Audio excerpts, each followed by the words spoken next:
আমি আমার আব্বা জানের কথা বলি, আমার আব্বা জান আজ যে কষ্ট করে তার তুলনা দেয়া যাবে না। আমি আমার আব্বা জানের জিন্দগিটা দেখেছি। এ ছেলেরা, এক নবীর খানদানের সন্তান হয়ে 40-50 বছর ধরে দিন ইসলামের প্রচার করে বেড়ায়, উপর বাংলাতে যায়, এপার বাংলাতে যায়। এই গরমের মধ্যে দিয়ে এমন করে সেই পুরাতন গাড়ি নিয়ে ঘুরে ঘুরে বেড়ায়, ঘেমে লেগে যায়, কত কষ্ট করে করে বেড়ায়। কিসের জন্য?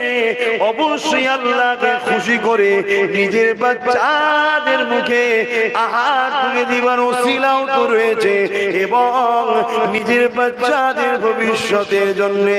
আপনাদেরকে বলে দিয়ে যায়, পৃথিবীতে যত বাপ আছে, প্রতিটা বাপ তার বাচ্চার ভবিষ্যৎ কল্যাণ দেখতে চায়।